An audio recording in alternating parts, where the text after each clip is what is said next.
문제 1번. 고저차가 0.5m 되는 두 점 간의 경사거리를 스틸 테이프로 측정하여 50.0m를 얻었다. 이때 수평거리로 보정할 때 보정값은 1번 마이너스 0.45m, 2번 5 플러스 0.35m, 3번 마이너스 0.25m, 4번 플러스 0.15m. 정답은 3번. 정답은 3번 마이너스 0.0025m입니다. 고저차가 있는 두 점 사이의 거리를 측정할 때 실제 수평거리보다 경사거리는 더 긴 값을 보여줍니다. 따라서 이를 수평거리로 보정하기 위해서는 측정된 거리에서 빼주는 값이 필요합니다. 이 문제에서는 고저차가 0.5m이고 측정거리가 50m인 경우 경사보정 공식을 적용하면 마이너스 0.0025m의 보정값이 나옵니다.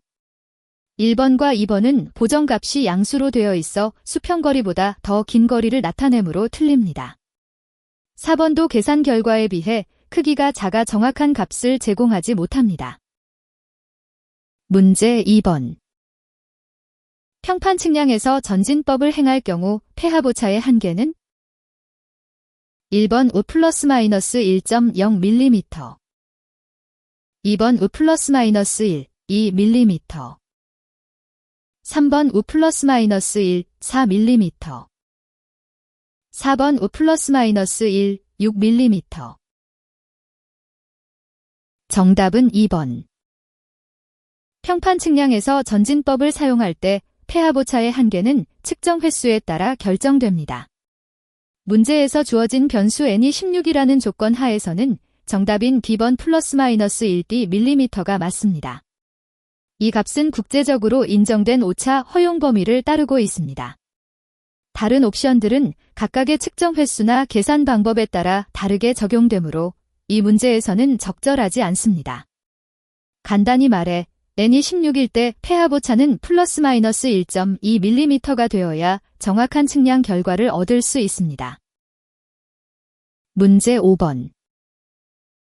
거리 3km에 대한 수준 측량의 허용오차가 플러스 마이너스 20mm일 때 같은 정확도로 거리 4km에 대하여 측량할 때 오차는 얼마인가? 1번 5 플러스 마이너스 12.13mm, 2번 5 플러스 마이너스 20.13mm, 3번 5 플러스 마이너스 23.59mm, 4번 5 플러스 마이너스 40.27mm. 정답은 3번. 수준 측량의 오차는 거리에 비례하여 변합니다. 문제에서 주어진 조건은 3km에 대한 오차가 플러스 마이너스 20mm라는 것입니다. 따라서 거리와 오차 사이에는 일정한 비율이 존재하며 이를 이용해 4km에 대한 오차를 계산할 수 있습니다. 먼저 3km의 오차인 플러스 마이너스 20mm를 기준으로 할 때 1km당 허용오차는 플러스 마이너스 6.67mm입니다. 이 비율을 이용해 4km에 대한 오차를 계산하면 플러스 마이너스 26.67mm가 됩니다. 그러나 정확한 계산 결과는 플러스 마이너스 23.09mm로 이는 거리와 허용오차 사이의 비례 관계를 고려하여 얻어진 값입니다. 다른 보기들은 이러한 비례 관계를 잘못 적용하거나 간과하였기 때문에 틀립니다. 특히 1번과 4번은 오차가 너무 작거나 크다는 점에서 문제점을 가집니다. 문제 6번. 평판 측량의 장점이 아닌 것은? 1번 내업이 적다, 2번 정확도가 높다, 3번 현장에서 바로 작도가 된다, 4번 측량의 과실을 발견하기 쉽다. 정답은 2번. 평판 측량의 장점 중 정확도가 높다는 것은 맞지 않습니다. 평판 측량은 종이 위에서 작도를 하는 방식으로 실제 현장 상황을 완벽하게 반영하기 어렵기 때문에 정확도 측면에서는 한계가 있습니다. 하지만 내업이 적고 현장에서 바로 작도가 가능하며 측량 과실을 발견하기 쉽다는 장점이 있습니다. 따라서 2번이 올바른 정답입니다. 문제 7번. 표준 길이 50m보다 5mm 짧은 강철 테이프로 어느 구간의 거리를 측정한 결과 600m를 얻었다면 이 구간의 정확한 거리는 얼마인가? 1번 599, 6m 2번 600.94m 3번 600, 6m 4번 599.94m 정답은 4번. 해설, 정답은 4번 599.94m입니다. 강철 테이프의 길이가 표준 길이보다 짧기 때문에 측정된 거리는 실제보다 더 크게 나옵니다. 따라서 실제 거리 계산을 위해서는 측정값에서 편차를 반대로 적용해야 합니다. 이 문제에서는 5mm 짧은 테이프로 600m를 얻었으므로 실제로는 600m보다 약간 더 짧습니다. 이를 계산하면 정확한 거리는 599.94m가 됩니다. 1번과 3번 옵션은 실제 측정값에서 편차를 반대로 적용하지 않은 경우이며 2번은 오히려 편차를 더 크게 적용한 것으로 보입니다. 문제 9번. 삼각측량의 작업 순서가 옳은 것은? 1번 답사 및 선점 조표 측정 계산 2번 조표 측정 답사 및 선점 계산 3번 답사 및 선점 측정 조표 계산 4번 조표 답사 및 선점 측정 계산 정답은 1번. 삼각 측량의 작업 순서는 먼저 현장을 답사하고 측정 위치를 선점한 후 그 위치에서 필요한 정보를 기록하는 조표 작업을 진행합니다. 이어서 실제 측정을 하고 마지막으로 계산을 통해 결과를 도출하게 됩니다. 따라서 옳은 순서는 답사 및 선점 조표 측정 계산이며 이를 제외한 다른 모든 보기는 이 순서를 어기고 있어 틀립니다. 예를 들어 2번과 3번은 답사를 먼저 해야 하는 점을 무시하고 있으며 4번은 선점 전에 조표가 이루어져야 함에도 불구하고 조표를 먼저 진행하는 등 잘못된 과정을 보여주고 있습니다. 문제 10번. 종단 및 횡단 수준 측량에서 중간점이 많은 경우 편리한 방법은? 1번 기고식 2번 고차식 3번 승강식 4번 교호수준식 정답은 1번. 정답은 기고식입니다. 중간점이 많이 필요한 종단 및 횡단 수준 측량에서 기고식을 사용하면 측량의 정확도를 높이는 동시에 작업 효율성을 크게 향상시킬 수 있습니다. 기고식은 시작 지점부터 끝 지점까지 계속해서 고도를 측정하며 중간에 필요한 만큼 IUP를 설정하여 더 정밀한 결과를 얻을 수 있습니다. 고차식, 승강식, 그리고 교호수준식은 각각 다른 상황에서 사용되는 방법으로 이들 모두 중간점이 많은 경우보다는 특정 조건 하에서의 효율성이 높습니다. 따라서 이 문제에서는 기고식이 가장 적합한 선택입니다. 문제 11번. 시준을 방해하는 장애물이 없고 비교적 좁은 지역에서 대축척으로 세부 측량을 할 경우 효율적인 평판 측량 방법은? 1번 방사법 2번 전진법 3번 전방교회법 4번 후방교회법 정답은 1번. 정답은 방사법입니다. 방사법은 한 지점을 중심으로 여러 측량점들을 나무가지처럼 분산시켜 측정하는 방법으로 좁은 지역에서 세부적인 측량을 할 때 매우 효과적입니다. 다른 방법들 중 전진법은 직선 경로를 따라 측량하기 때문에 작은 공간에서는 효율성이 떨어집니다. 또한 전방교회법과 후방교회법은 각각 정해진 지점에서의 관측을 기준으로 하기 때문에 비교적 좁고 복잡한 지역에서 세부 측량에 적합하지 않습니다. 문제 12번. 전파나 광파를 이용한 전자파 거리 측정기로 변 길이만을 측량하여 수평 위치를 결정하는 측량은? 1번 수준 측량 2번 삼각 측량 3번 삼변 측량 4번 삼각 수준 측량 정답은 3번. 정답은 3번 3변 측량입니다. 이 측량 방법은 전자파를 이용하여 변의 길이만을 측정하고 이를 통해 수평 위치를 결정합니다. 다른 옵션들 중에서 수준 측량은 주로 높이 차이나 수직 위치를 측정하며 삼각 측량과 삼각 수준 측량은 각도와 높이 정보를 활용합니다. 따라서 변의 길이만을 이용해 수평 위치를 결정하는 방법으로는 3변 측량이 맞습니다. 문제 13번.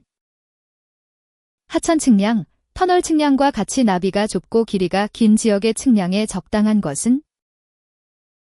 1번 유심 삼각망, 2번 사변형 삼각망, 3번 격자 삼각망, 4번 단열 삼각망. 정답은 4번. 정답은 4번 단열 삼각망입니다. 하천 측량이나 터널 측량과 같은 좁고 긴 지역에서는 정밀한 측량이 필요하며 이러한 특성에 적합한 방법으로 단열 삼각망을 사용합니다. 단열 삼각망은 한 점에서 여러 방향으로 측정하는 것이 가능해 복잡한 지형에서도 효율적인 측량이 가능합니다.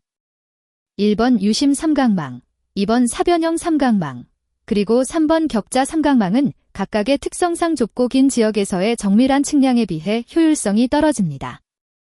이러한 방법들은 주로 평탄하고 넓은 지역이나 단순한 지형에서 더 효과적으로 사용됩니다. 문제 15번. 어느 측선의 길이가 25m, 위거가 15m일 때 경거는? 1번 10m, 2번 20m, 3번 30m, 4번 40m. 정답은 2번. 정답은 2번인 20m입니다. 이 문제에서 경거란 측선의 길이와 위거 사이의 관계를 이용해 계산할 수 있는 값으로 구체적으로는 측선의 길이에서 위거를 뺀 값을 의미합니다. 따라서 25m인 측선에서 15m인 위거를 빼면 경거가 20m가 됩니다. 다른 보기들은 잘못된 계산이나 이해로 인해 틀린 것입니다. 예를 들어 30m나 40m는 측선의 길이와 위거 사이의 간단한 관계를 무시하고 임의로 추측하거나 다른 개념을 혼동했기 때문에 올바른 답이 될 수 없습니다. 문제 16번. 하천 또는 계곡에서 두 점 간의 거리가 먼 경우 고저차를 구하는 가장 적당한 방법은? 1번 삼각 수준 측량, 2번 간접 수준 측량, 3번 직접 수준 측량, 4번 교호 수준 측량. 정답은 4번. 정답은 4번 교호 수준 측량입니다. 두 점 사이의 거리가 멀고 지형이 복잡한 경우 직접적으로 수준기를 이동시키는 것이 어렵기 때문에 교호 수준 측량을 사용합니다. 이를 통해 중간에 위치하는 여러 개의 지점을 이용하여 고저차를 정확하게 계산할 수 있습니다. 1번 삼각 수준 측량은 거리가 멀 때 사용되지만 고도 차이보다는 대략적인 높이 차이나 경사도를 구하는 데 주로 사용됩니다. 2번 간접 수준 측량과 3번 직접 수준 측량은 두 점 사이의 거리가 가까울 때 더 효과적입니다. 문제 17번. 방위엔 43도 22의 역방위는? 1번 댄 43도 20W, 2번 S 43도 20W, 3번 댄 46도 40W, 4번 S 46도 42. 정답은 2번. 방위각은 북쪽을 기준으로 시계 방향으로 측정되는 각도입니다. 문제에서 주어진 방위엔 43도 22는 북쪽에서 동쪽으로 약 43도 20분 떨어져 있습니다. 역방위란 현재 방위와 반대 방향을 의미하는데 이 경우는 북쪽에서 서쪽으로 43도 20분 더 가면 됩니다. 하지만 지리학적으로는 동서 방향의 반대가 남북이므로 실제로는 남쪽에서 서쪽으로 43도 20분 떨어진 위치를 의미합니다. 따라서 올바른 답은 S 43도 20W입니다. 1번 보기는 동서 방향만 반대인 경우로 북쪽 기준의 역방위가 아닙니다. 3번 보기는 방위각을 잘못 계산한 결과이며 실제로는 남쪽에서 측정해야 합니다. 4번 보기는 방위각과 방향 모두 잘못 설정되어 있습니다. 문제 18번. 측선의 방위가 S서경 60도일 때 이 측선의 방위각은 1번 60도, 2번 120도, 3번 180도, 4번 240도. 정답은 4번. 측선의 방위가 S서경 60도라는 것은 남쪽에서 서쪽으로 60도 쪽을 의미합니다. 이때 북쪽을 기준으로 시계 방향으로 측정하면 180도 플러스 60도 240도가 됩니다. 따라서 정답은 240도입니다. 1번과 2번 옵션은 방위각의 계산 방법을 잘못 이해한 것입니다. S서경 60도는 단순히 서쪽으로 60도라는 의미만이 아니라 남쪽 기준에서의 위치를 나타내므로 북쪽을 기준으로 한 전체 방위각을 구해야 합니다. 3번은 측선이 정확히 남쪽을 향할 때의 방위각입니다. 하지만 문제에서는 서쪽으로 60도 더해진 상태로 주어졌기 때문에 이 옵션도 맞지 않습니다. 문제 19번. 평탄지에서 측점의 수위 9개인 트래버스 측량을 시행한 결과 측각 오차가 3 생겼다면 어떻게 하여야 하는가? 1번 다시 측량을 실시한다. 2번 각의 크기에 비례하여 오차 조정한다. 3번 각 각의 등배분하여 오차 조정한다. 4번 변의 크기에 비례하여 오차 조정한다. 정답은 3번. 트래버스 측량에서 각의 오차가 발생했을 때 가장 적절한 조정 방법은 모든 각에 동일하게 오차를 분배하는 것입니다. 이는 각각의 측점이 동일한 정확도를 가진다는 전제하에 이루어집니다. 따라서 3번이 올바른 선택입니다. 1번과 2번, 그리고 4번은 허용오차 내에서 오차를 조정하는 것이 목적이므로 다시 측량이나 다른 요소에 비례한 조정은 적절하지 않습니다. 이러한 방법들은 불필요하게 시간과 노력을 소모할 뿐만 아니라 모든 측점의 정확도가 동일하다는 문제 상황을 무시합니다. 간단히 말해 각각의 각도의 오차를 균등하게 분배하는 것이 가장 객관적이고 효율적인 방법입니다. 문제 20번.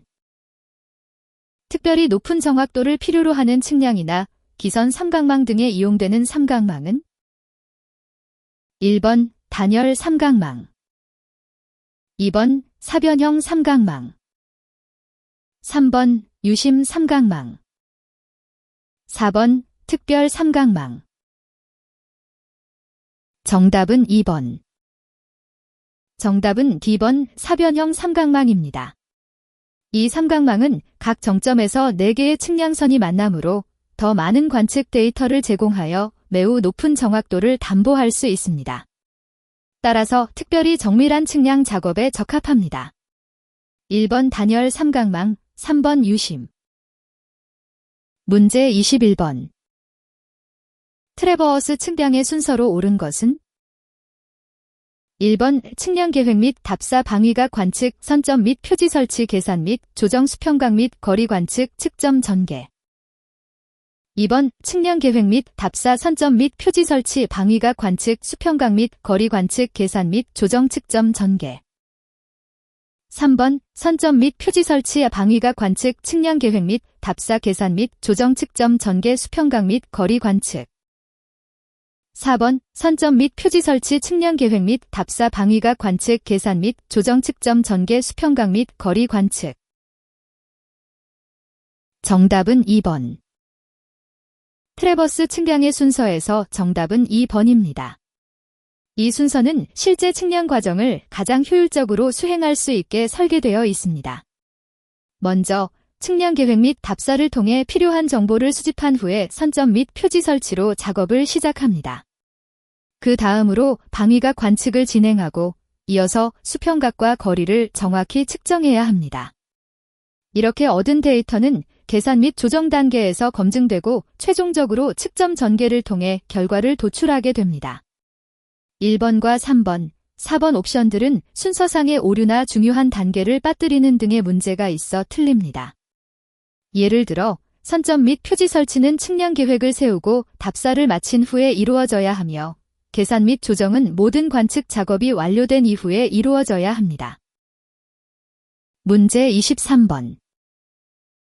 각 측량의 기계적 오차 중 망원경을 정의, 반의로 측정하여 관측값을 평균하여도 제거되지 않는 오차는?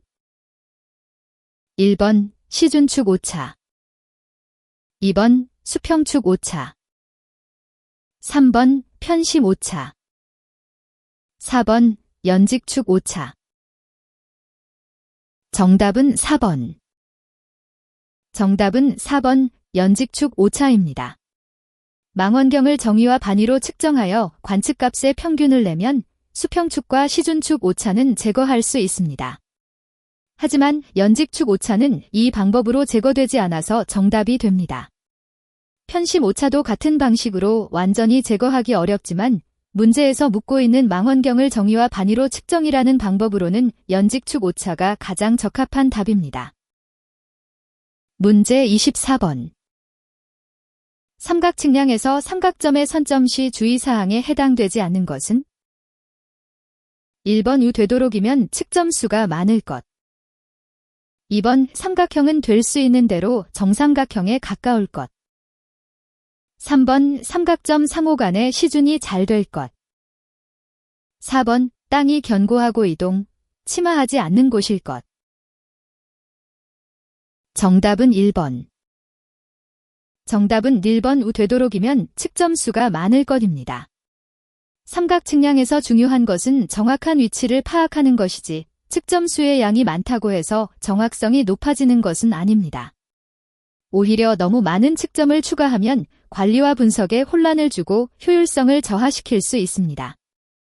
다른 보기들은 모두 삼각 측량에서 고려해야 할 중요한 요소들입니다. 2번은 삼각형이 정삼각형인 경우 각도 측정의 오차를 최소화할 수 있어 정확한 위치 파악에 도움을 줍니다. 3번은 시준이 잘 되는 곳을 선점하면 정확한 측량이 가능합니다.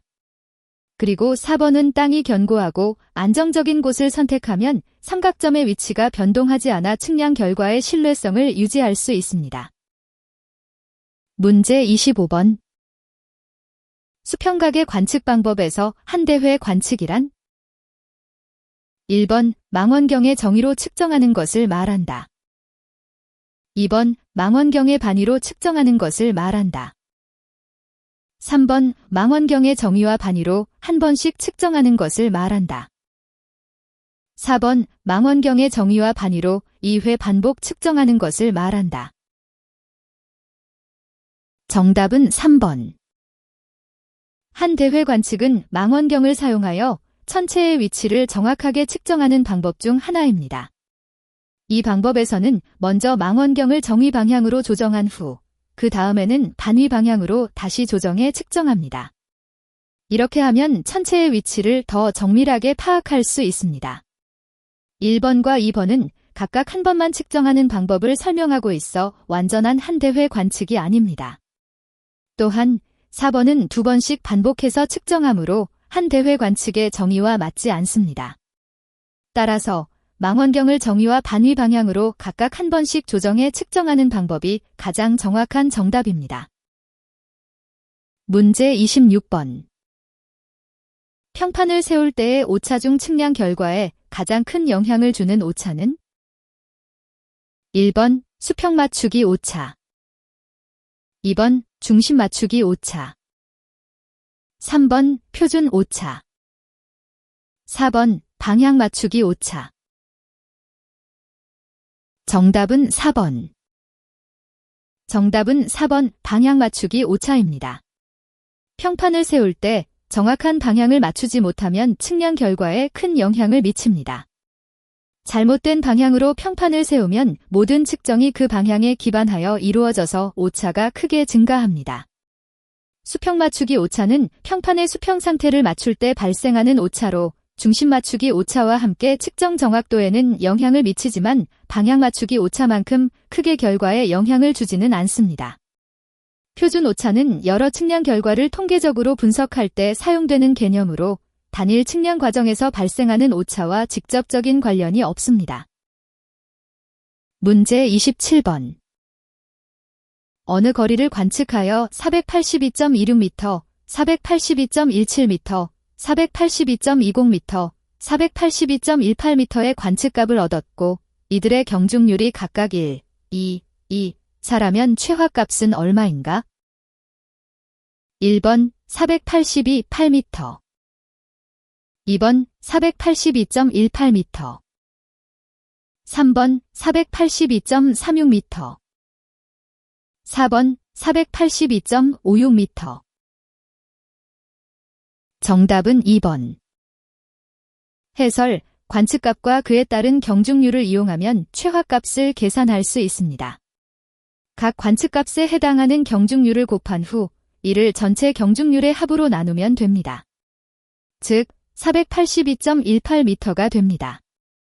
따라서 정답은 482.18m입니다. 다른 보기들은 이 계산 과정을 잘못 이해하거나 잘못 적용하여 나온 결과로 실제 관측값과 경중률에 따른 가중치를 고려하지 않았기 때문에 틀립니다. 문제 28번. 다음 중 삼각 측량에서 정확도가 가장 높게 요구되는 삼각점은? 1번 1등 삼각점 2번 2등 삼각점 3번 3등 삼각점 4번 4등 삼각점 정답은 1번. 정답은 1번, 즉 1등 삼각점입니다. 1등 삼각점은 가장 정확한 위치 정보를 제공해야 하기 때문에 정밀도가 가장 높게 요구됩니다. 이는 대규모 지형 측량이나 기준점 설정 등에서 매우 중요한 역할을 합니다.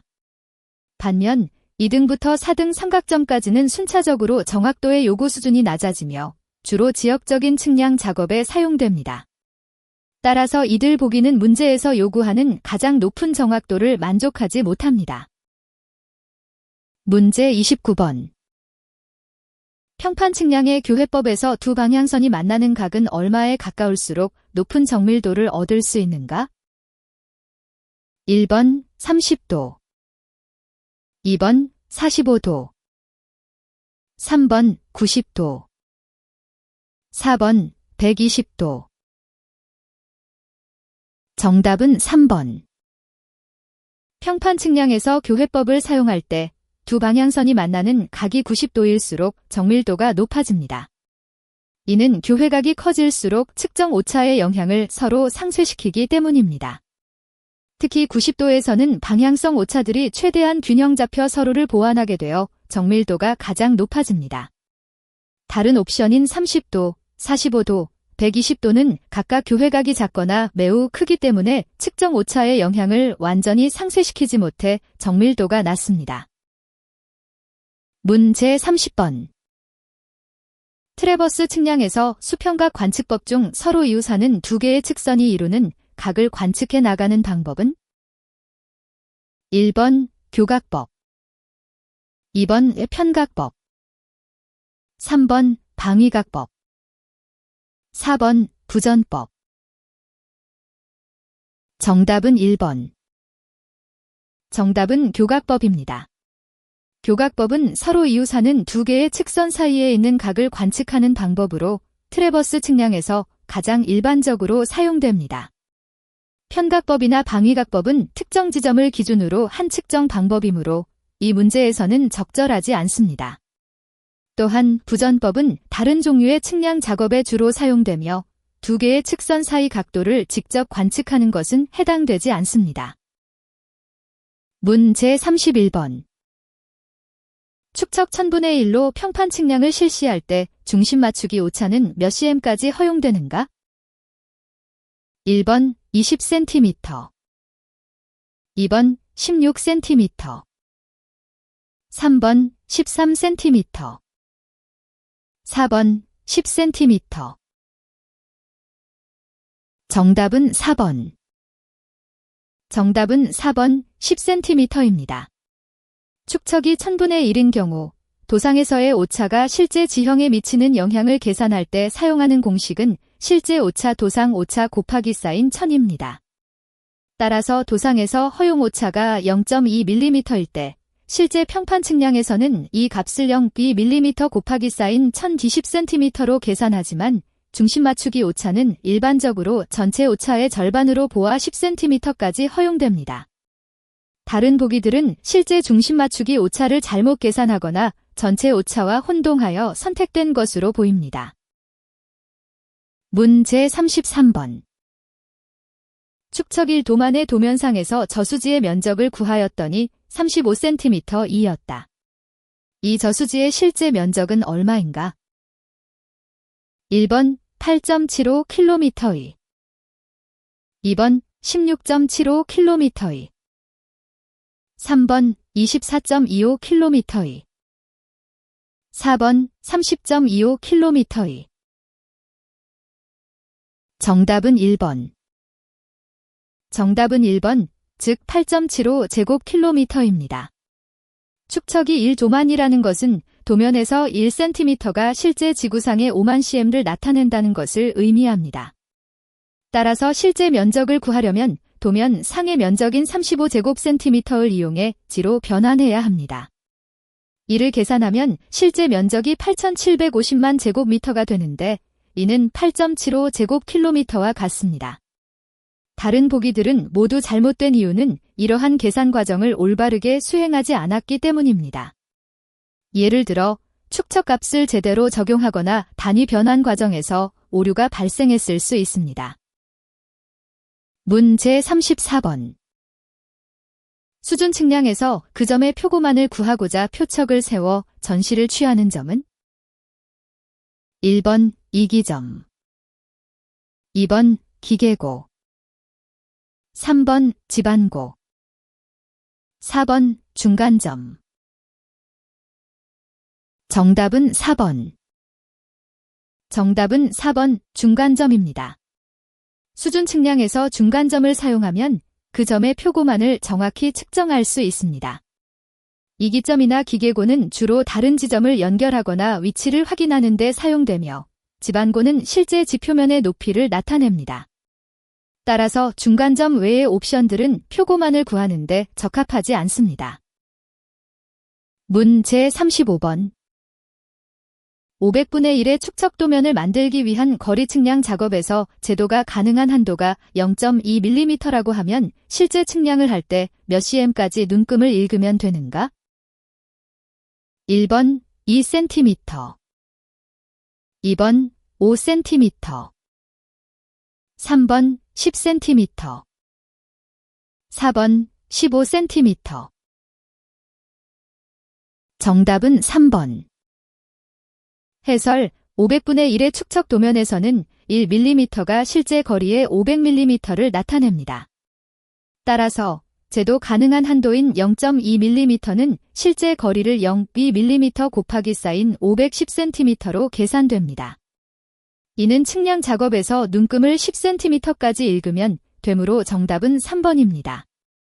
1, 2, 4번의 경우는 각각 0.2mm가 실제 거리에 대응하는 값이 2cm, cm, 15cm로 잘못 계산되었거나 축척 비율을 오해한 결과입니다.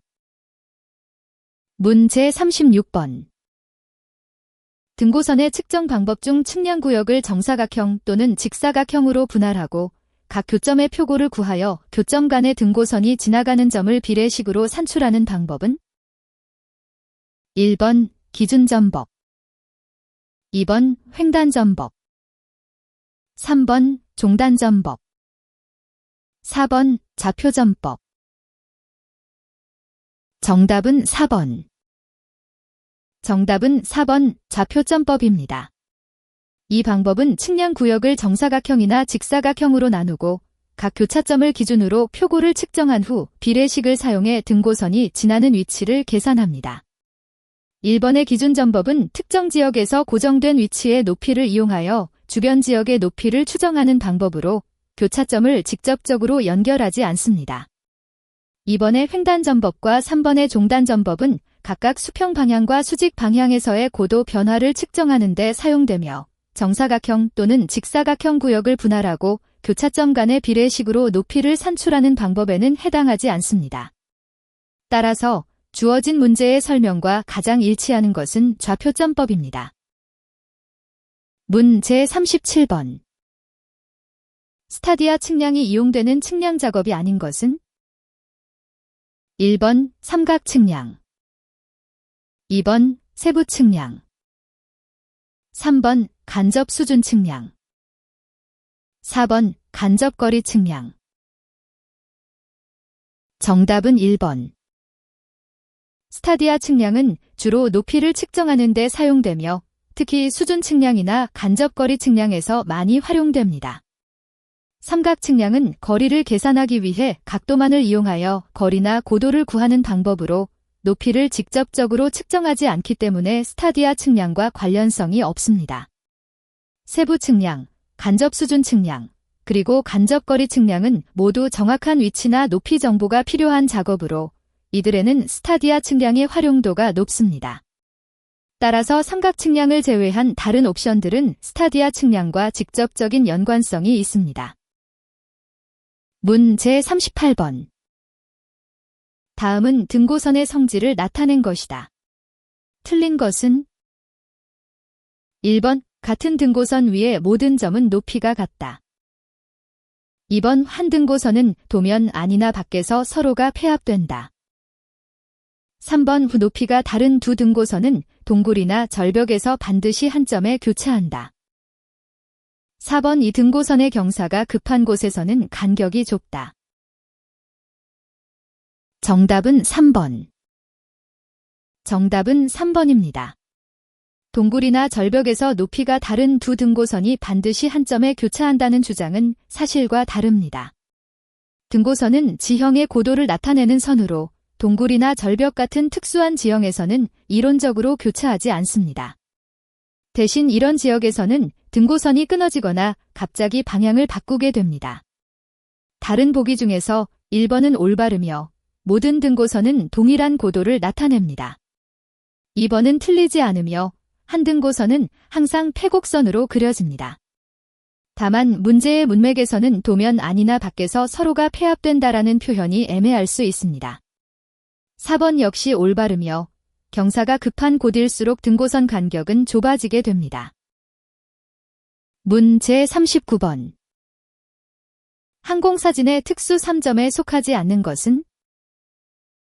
1번 주점, 2번 등각점, 3번 연직점, 4번 부점.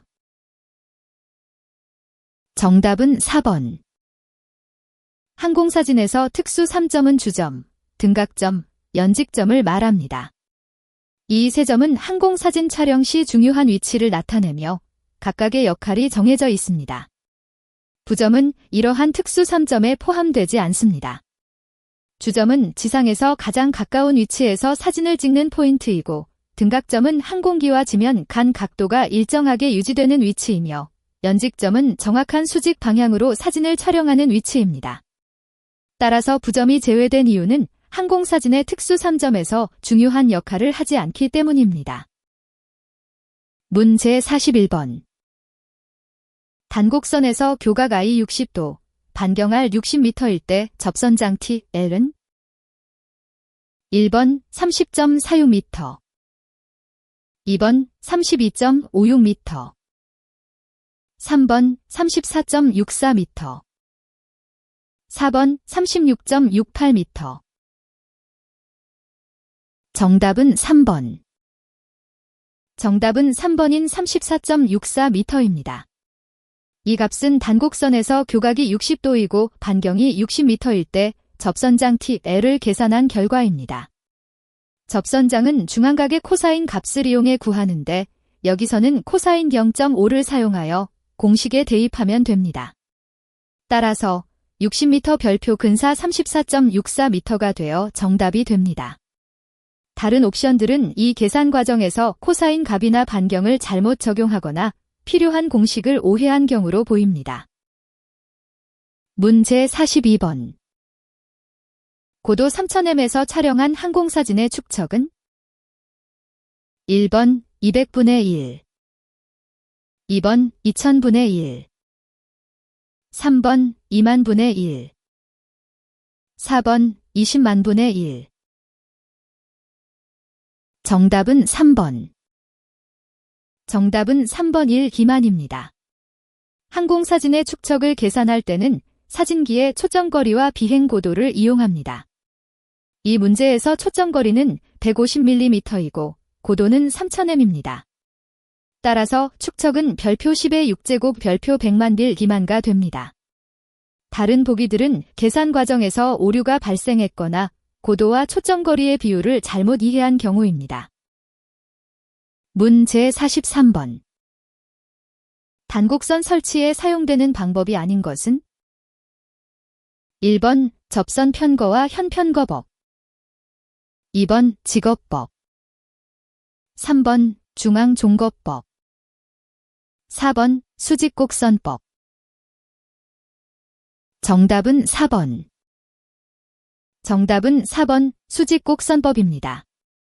단곡선을 설치할 때는 도로의 곡류를 부드럽게 연결하기 위해 접선 편거와 현편거법, 직업법, 중앙종거법 등이 사용됩니다. 하지만 수직곡선법은 주로 교량이나 건물과 같은 구조물을 설계할 때 사용되며 도로의 단곡선 설치에는 직접적으로 적용되지 않습니다. 1번, 2번, 3번의 방법들은 모두 도로를 부드럽게 연결하는 데 필요한 기술이며 실제로 단곡선을 설계할 때 필수적인 역할을 합니다. 문 제44번. 길이가 10m인 각주의 양단 면적이 4.2제곱미터, 5.6제곱미터이고 중앙단 면적이 4.9제곱미터일 때 이 각주의 최적은? 1번 47세제곱미터. 2번 48세제곱미터. 3번 49세제곱미터. 4번 50세제곱미터. 정답은 3번. 각주의 최적을 구하기 위해서는 평균 단면적과 길이를 이용합니다. 이 문제에서 양단의 단면적이 주어져 있으므로 중앙 단면적은 전체적인 형태를 반영하는 대표값으로 볼 수 있습니다. 따라서 평균 단면적은 44.9제곱미터가 되고 값을 길이 10m와 곱하면 최적이 49세제곱미터이 됩니다. 다른 보기들은 평균 단면적을 잘못 계산하거나 중앙 단면적의 중요성을 간과한 결과입니다. 문 제45번. 곡선 반지름 200m의 원곡선에서 편각은? 1번 2도 50도 13. 2번 2도 51 고 13. 3번 2도 52 고 13. 4번 2도 53 고 13. 정답은 2번. 편각은 원곡선에서 일정한 길이의 호를 따라 이동할 때 중심각을 의미합니다. 문제에서는 반지름 200m인 원곡선에서 호 길이 리터, 지시미터일 때 편각을 구하라고 합니다. 편각을 계산하는 공식은 알파 별표입니다. 여기서 리터는 호의 길이, R은 반지름입니다. 따라서 알파의 별표 근사 57.3도 10근사 5.73도 근사 2도 44 12로 계산됩니다. 하지만 이는 중간 단계이고 정확한 값은 2도 51, 도 13가 됩니다. 따라서 2번이 맞고 다른 보기들은 이 공식을 적용하지 않았거나 계산 과정에서 오차가 발생했기 때문에 틀립니다. 문 제46번. 스타디아 측량을 할 때 시중고를 기계고와 같게 하는 이유로 가장 적합한 것은? 1번 시준을 편리하게 하기 위하여. 2번 오차를 적게 하기 위하여. 3번 계산을 편리하게 하기 위하여. 4번 외업을 능률적으로 하기 위하여. 정답은 3번. 정답은 3번 계산을 편리하게 하기 위하여입니다. 스타디아 측량에서 시중고를 기계고와 같게 설정하면 높이 차이나 각도 등 복잡한 계산을 간단히 할 수 있습니다. 이를 통해 측정값을 바로 사용할 수 있어 작업 효율성이 향상됩니다. 다른 보기 중에서는 D1번과 4번이 시중고를 일치시키는 직접적인 이유와 관련이 적습니다. 이들 옵션은 주로 측량 과정의 편리성이나 외부 작업 효율성을 강조하지만 정확한 계산을 위한 기본 조건 설정에는 직접적이지 않습니다. 2번은 오차를 줄이는 것이 중요하긴 하지만 시준고와 기계고를 일치시키는 주된 이유는 계산의 편리성과 직결되어 있습니다. 문제 47번. 삼각형 세변의 길이가 A 8m, B 6m, C 4m일 때 이 삼각형의 면적을 삼변법으로 구하면 얼마인가? 1번 15.4제곱미터, 2번 14.0제곱미터, 3번 11.6제곱미터, 4번 9.0제곱미터. 정답은 3번. 삼각형의 세변 길이가 주어졌을 때 그 면적을 구하는 가장 쉬운 방법 중 하나는 헤론의 공식을 사용하는 것입니다. 이 문제에서 A 8m, B 6m, C 4m인 삼각형의 경우 먼저 세변의 길이 합을 2로 나눈 값인 S를 구합니다. 여기서 S 짜증나 9m가 됩니다. 그 다음으로 헤론의 공식에 따라 루트 제스를 계산하면 삼각형의 면적은 약 11.6제곱미터이 됩니다. 따라서 정답은 3번입니다. 다른 보기들은 이 공식을 잘못 적용하거나 계산 과정에서 실수를 범한 것으로 보입니다. 문제 48번. 입체감을 얻기 위한 입체 사진의 조건이 아닌 것은? 1번 한 쌍의 사진은 중복되어야 한다. 2번 기선 고도비가 적당하여야 한다. 3번 한 쌍의 사진은 각각 비행 코스가 달라야 한다. 4번 한 쌍의 사진 축척은 거의 같아야 한다.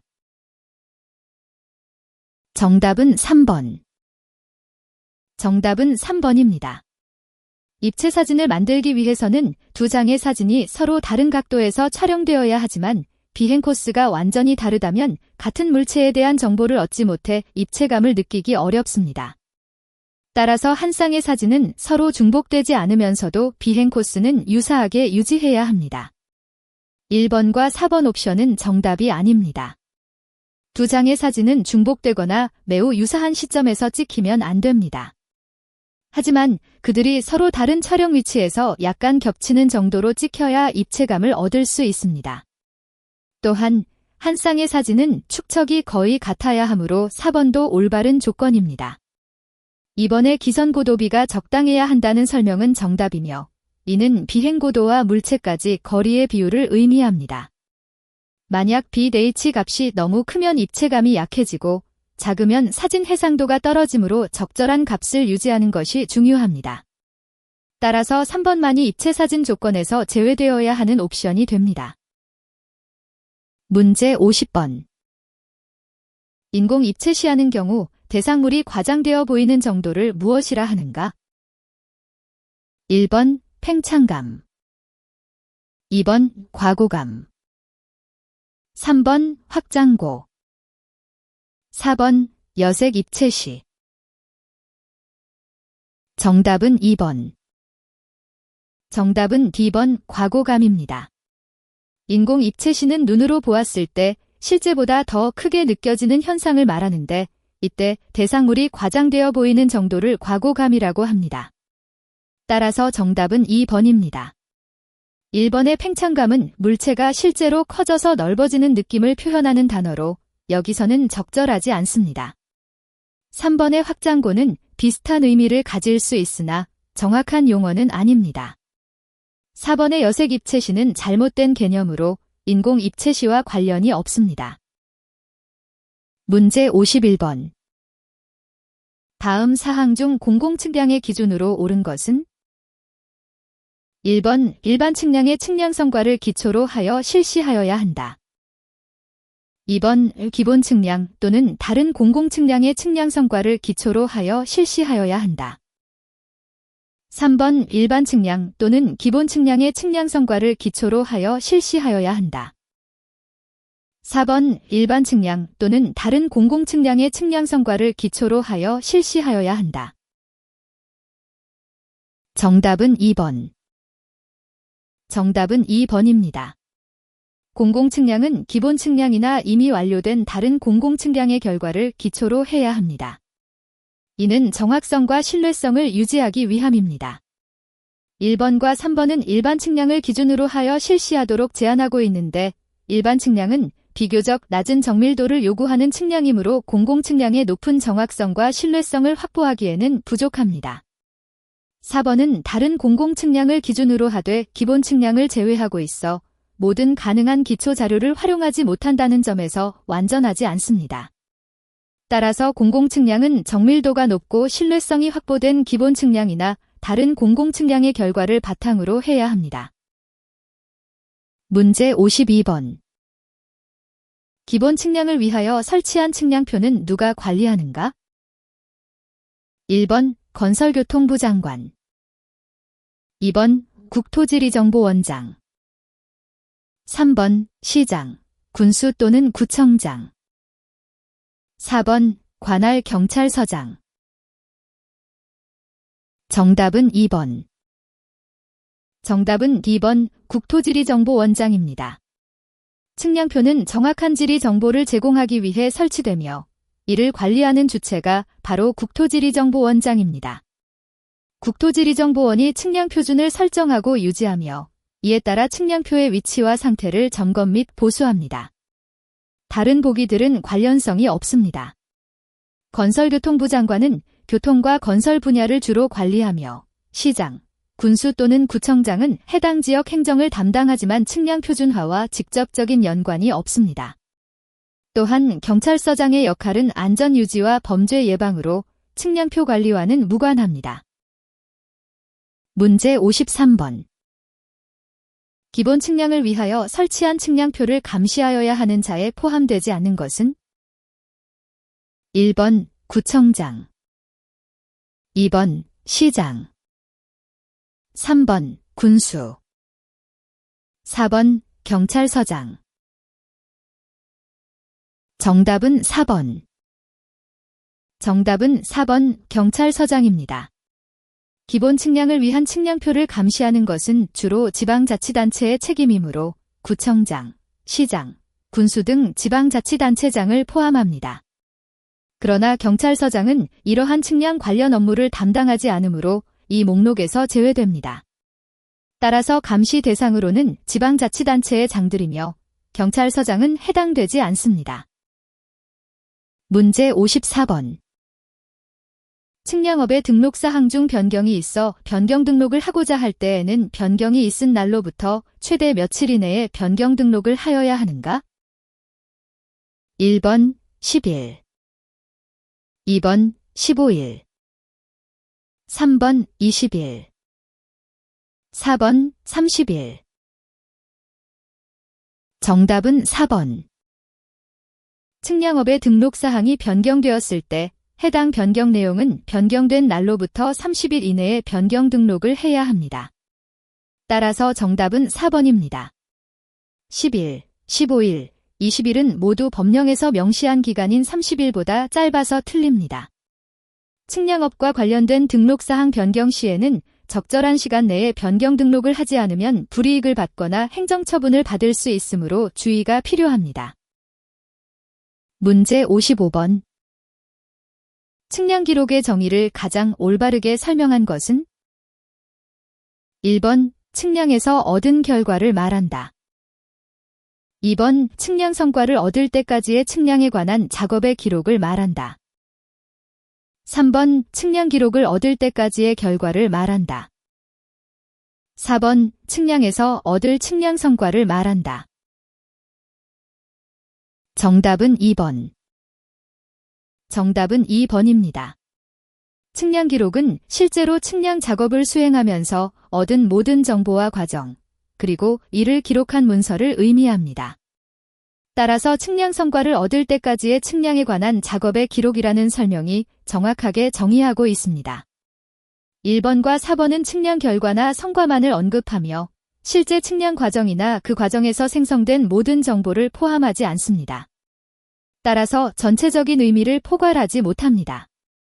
또한 3번은 문장의 구조가 맞지 않아 올바른 정의로 보기 어렵습니다. 이해를 돕기 위해 쉽게 말하면 측량 기록은 측량을 하는 동안 생긴 모든 일들을 기록한 것이라고 할 수 있습니다. 문제 56번. 공공측량으로 지정할 수 있는 일반 측량에 대한 설명으로 틀린 것은? 1번 측량 실시 지역의 면적이 1제곱킬로미터 이상인 삼각측량. 2번 측량 노선의 길이가 5km 이상인 수준측량. 3번 국토지리정보원장이 발행하는 지도의 축척과 동일한 축척의 지도 제작.